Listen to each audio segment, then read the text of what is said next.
Teşekkür ederiz kardeşim. Allah razı olsun. Bol haberler versin inşallah.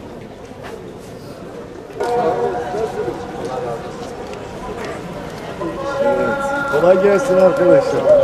Bereketli olsun. Kolay gelsin. Bereketli olsun. Evet. Sağ olun. Teşekkür ederim. İyi maşallah. Hem imamlarımıza hem de aynı yapıyorlar. İyi. Allah bereketini versin. Tabii bu yardımlara, yardıma muhtaç olanlardan daha çok bizim ihtiyacımız var. Bizim birliğimiz için, beraberliğimiz için, bizim tazelenmemiz için bunlara bizim daha çok ihtiyacımız var.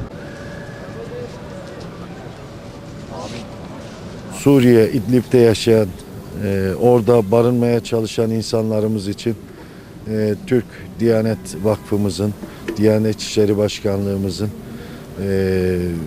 düzenlemiş olduğu yardım kampanyası çerçevesinde Siirt İl Müftülüğümüz ve Siirt Türk Diyanet Vakfı Siirt Şubesince bir yardım kampanyası düzenlenmiştir.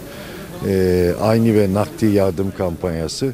Şu anda bu kampanyaya destek olan vatandaşlarımıza çok teşekkür ediyoruz. Gerçekten bugüne kadar gerek Türkiye'deki afetzedeler olsun, yardıma muhtaç kişiler olsun, gerek yurt dışında bütün düzenlenen kampanyalarda Siirtli hemşehrilerimiz, Siirtli vatandaşlarımız büyük bir iştiyakla katılmışlardır.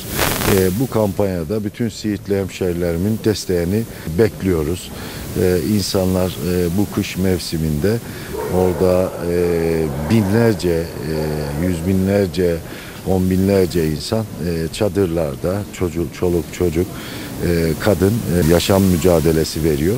Bir nebze olsun onların hayatını yakacak battaniye, giyim, gıda, elimizden ne geliyorsa yardım yapmamız, yardım ulaştırmamız ve bir an önce ulaştırmamız gerekiyor.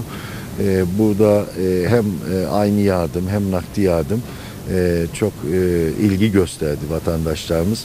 Bütün vatandaşlarımızın desteklerini bekliyoruz. Çok teşekkür ediyoruz. Ne kadar hakkı varsa bizim de onların üzerinde o kadar hakkımız var.